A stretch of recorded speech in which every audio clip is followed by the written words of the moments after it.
quand les bailleurs de fonds disent que toutes les infrastructures que le Cameroun construit font plusieurs milliards de plus que dans un pays normal, parce qu'il faut que chacun mange. Hein? Tu entends les ministres dire que, ouais, bah alors, ces milliards-là, que moi je n'ai rien, mais tu étais censé avoir quelque chose dans ce budget? Non. Mais c'est à ça que le président a habitué ses ministres. Ils se sont enrichis. On n'a jamais vu de fonctionnaires milliardaires avant l'arrivée de Paul Biya. Des fonctionnaires. C'est-à-dire, tu ne vends même pas une boîte de sardines. On va dire que bon, tu as fait des bénéfices. Non. Tu n'as rien vendu, mais tu es milliardaire. Hein? D'autres sont milliardaires en dormant dans la famille du président. Mesdames, Messieurs, bonjour. Une fois de plus et bienvenue sur cette chaîne dédiée justement au regard porté sur l'actualité de Madame Henriette Ekwe. Elle a décidé, je l'ai dit précédemment, de se prononcer de plus en plus sur des questions d'actualité. Et ce jour, nous allons aborder une question essentielle. Il s'agit des programmes politiques des candidats déclarés à l'élection présidentielle d'octobre 2025. On a quand même l'impression que tous ces candidats évitent de parler de leur programme. Ces programmes qui concernent la population qui compte gouverner une fois qu'ils seront au pouvoir. Mais Madame Henriette Ekwe, bonjour. Bonjour. Voilà. Qu'est-ce qui peut expliquer le fait que ces candidats n'abordent pas suffisamment leur programme? Ils parlent d'autre chose en dehors des programmes. C'est la triste réalité. On parle beaucoup des problèmes institutionnels. Qui a le droit de se présenter, qui n'a pas le droit de se présenter, et on oublie l'essentiel. L'essentiel, c'est quelle est votre offre politique au peuple camerounais. Le peuple camerounais a beaucoup souffert. On commence à dire que oui, il est résilient, c'est-à-dire qu'il s'est supporté, il a le dos large. On peut le massacrer tant qu'on veut. Mais non, le peuple camerounais attend des dirigeants, des patrons qui veulent se présenter aux élections, des programmes convaincants. On n'a pas de sécurité sociale, c'est-à-dire qu'on ne peut pas se soigner quand on n'a pas d'argent. Et imaginez-vous quand vous avez une pathologie chère comme le cancer. Vous savez ce qu'on fait? On va chercher les prophètes parce qu'on espère un miracle. La famille ne peut rien faire. Elle ne peut même pas faire un début de commencement de soins. Une fois, j'étais dans une télévision où je parlais de ça, notamment du fait que la césarienne au Cameroun coûte 300 000 francs CFA. Comment un jeune homme qui doit assister sa compagne ou sa femme peut-il trouver 300 000 francs pour qu'on délivre sa femme du bébé? Alors souvent, soit la mère meurt, soit les deux, et le bébé et la mère. C'est un scandale. Le président de la République sait très bien que la césarienne était gratuite. Quand un accouchement se complique, les infirmiers majors faisaient des césariennes. Aujourd'hui, c'est devenu cher. Dans des hôpitaux publics, c'est un scandale. Ne parlons pas des choses comme le cancer. Dès que vous avez un cancer, on commence à prier Dieu, parce qu'on n'a pas d'autre issue que la prière. Or, ce n'est pas la prière qui va guérir le cancer. Ce n'est pas non plus un miracle. On ne fait pas des miracles. Bon, je sais qu'il y a des prophètes qui annoncent des miracles. En veux-tu, en voilà, toutes les secondes. Mais c'est faux. C'est faux. Au Sénégal, la chimiothérapie est gratuite pour le Sénégalais parce qu'elle est lourde. Elle est lourde à supporter financièrement. Pourquoi le président de la République, avec toutes les richesses dont il disposait, y compris de l'or, aujourd'hui on apprend par-ci par-là que la famille du président exploite l'or du pays, les neveux, les nièces, les cousines. Ça vient d'où? un bassin agricole comme le Mungo et ailleurs. Pourquoi le président n'a pas développé le pays? On n'a pas une seule autoroute. Toutes ces choses-là, on attend que les candidats viennent nous dire ce qu'ils vont faire. On a chez nous, depuis les années 80, la dette. Oh, on est allé au FMI, oh, les plans d'ajustement structurel ont chassé tout le monde du travail, on a privatisé tout. Le président n'a rien fait pour soutenir le peuple. Ailleurs, on a tenté, mais chez nous, on n'a rien fait. Aujourd'hui, les enfants sont partout. Partout. Et heureusement, quand ces enfants-là sont partis, c'est eux qui soignent les mamans. Et quand ça ne va pas, on fait même venir la mère aux États-Unis, au Canada, je ne sais où. Donc, on attend les programmes. On attend qu'ils nous disent, je vais construire tant de logements sociaux par région. Que les Camerounais ne soient plus dans les élobis comme un pays pauvre sans ressources. Voilà ce que nous demandons aux candidats. Et cela, les candidats ne nous donnent pas ça.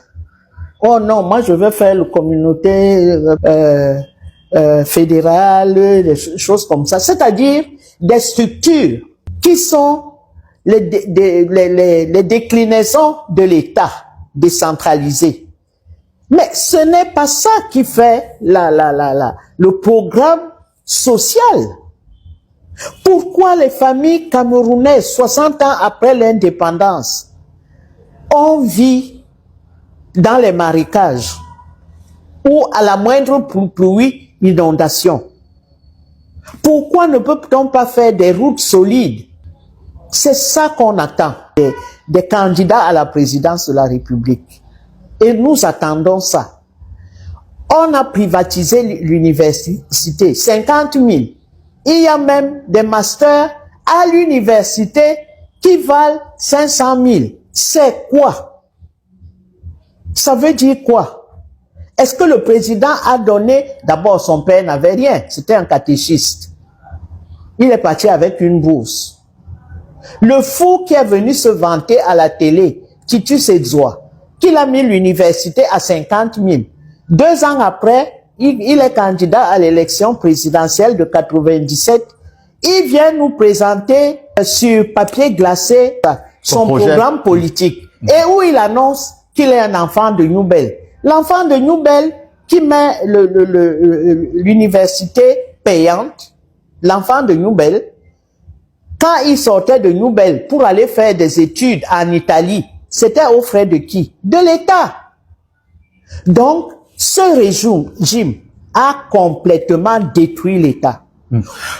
Madame Henriette Okoye, que répondez-vous à ceux qui estiment que ce n'est pas le programme qui est important pour l'instant, que ce qui est important, c'est faire partie de ce système, que les programmes, il y en a, mais il faut trouver des stratégies d'abord pour faire partie, c'est-à-dire mettre ce système de côté afin de réorganiser le pays. Je suis d'accord. Mais comment le peuple va savoir que quand vous allez prendre le pouvoir, vous allez vous intéresser à lui? Or, le grand avantage du peuple, des candidats de l'opposition, c'est de dire, voyez ce qu'on a fait de notre pays. Et nous voulons réparer. Voilà comment nous allons réparer. Il faut convaincre l'électeur. L'électorat, oui. Pour qu'il mette son bulletin pour vous. Tout à fait. Mais vous ne faites rien. Vous parlez de tout. Bon, alors, on a cette espèce de, je ne sais pas si c'est la chance, mais les deux principaux candidats là, ils ne parlent que de droit. L'un est professeur, l'autre a un doctorat, alors le droit, ça monte, ça descend, etc. Est-ce que cette distraction n'est pas faite exprès? C'est une distraction. Pour dire aux gens que non, il est le pape du droit. Oui, tu es le pape du droit. Tu me proposes quoi? Pour moi et ma famille dans les élobis, vous me proposez quoi? Dans le marécage. Il n'y a pas un logement social. Et quand on fait des logements sociaux, les ministres camerounais raflent tout pour donner des logements à leurs petites copines, à leurs nièces, à leurs neveux, à leurs cousins. Et les logements sociaux sont hors de prix. Ce ne sont pas des logements sociaux. Il faut avoir des logements sociaux où chaque Camerounais peut vivre dans une maison à l'abri des intempéries. On ne fait pas ça. Il y a des problèmes liés à l'eau et l'électricité. Oui. Les candidats n'en parlent pas, effectivement. On n'en parle pas. Alors, on a un président assez spécial, hein. Le ministère du Plan fait un programme économique. Le président lui-même n'a pas lu. Il n'en parle même pas. Donc, quand il voit que les autres sont en train de déployer des programmes, il dit non. Moi, je vais faire les infrastructures. Il a donc fait les mains-veleux, tout ça là. Et au bout du compte, l'électricité n'est toujours pas arrivée. Après, on dit que oui, mais on a oublié le transport. Bon, on crée une structure pour le transport de l'électricité. Bref, on se moque du peuple camerounais. Et c'est aux opposants, aux hommes politiques, de leur dire, j'ai un plan pour vous. Alors, ce que l'État fait souvent, c'est de dire que nous ne comprennent rien, c'est des totos. Ils pensent qu'il n'y a qu'à. Il n'y a qu'à. Alors que c'est plus compliqué que ça. C'est nous, les fonctionnaires, qui savons ce qu'il y a. Vous savez donc ce qu'il y a. Vous avez fait quoi? Donc, il faut que les candidats soient près du peuple, qui parlent des aspirations du peuple camerounais, qui sont énormes. On ne peut pas dire que oui, le peuple camerounais est gentil, il est résilient. Il est résilient pourquoi? Parce que s'il sort, on sort l'armée des casernes. Et l'armée tire à balles réelles chez nous. Et quand ça tire, la France se tait. Voilà la réalité. Donc, nous voulons que les candidats nous disent ce qu'ils veulent faire. Et aujourd'hui, il y a une autre donnée fondamentale, c'est la dette. Biya dit oui, ça va mieux, la prochaine fois ça va aller mieux, on va sortir du tunnel. 2 jours après, on attend que non, le FMI est là. Bon, la Banque mondiale est venue. C'est quoi? On ne sort plus des griffes du FMI. D'autres, comme l'Algérie, comme le Nigeria, ont payé la dette. Madame Iweala Okonjo, qui est, je crois, maintenant présidente de la Banque mondiale, a dit on paye, on a le pétrole, on sort des griffes du FMI. L'Algérie, pareil, on paye, on sort des griffes. Le Cameroun est où? On va prendre l'argent au FMI, les ministres prennent l'argent, ils vont déposer dans leur compte. Et la situation est là. Quand même on écrit, quand les bailleurs de fonds disent que toutes les infrastructures que le Cameroun construit font plusieurs milliards de plus que dans un pays normal. Parce qu'il faut que chacun mange. Hein? Tu entends les ministres dire que, ouais, bah alors, ces milliards-là, que moi je n'ai rien. Mais tu étais censé avoir quelque chose dans ce budget? Non. Mais c'est à ça que le président a habitué ses ministres. Ils se sont enrichis. On n'a jamais vu de fonctionnaires milliardaires avant l'arrivée de Paul Biya. Des fonctionnaires. C'est-à-dire, tu ne vends même pas une boîte de sardines. On va dire que bon, tu as fait des bénéfices. Non. Tu n'as rien vendu, mais tu es milliardaire. Hein? D'autres sont milliardaires en dormant dans la famille du président. Voilà, c'est ça mon coup de gueule. Faites-nous des programmes. On attend les programmes. Quelle que soit la place que vous allez occuper dans la coalition, ce sont ces programmes-là qui vont enrichir celui qui sera désigné comme candidat d'une coalition. Mais s'il n'y a pas de programme, vous allez parler de quoi?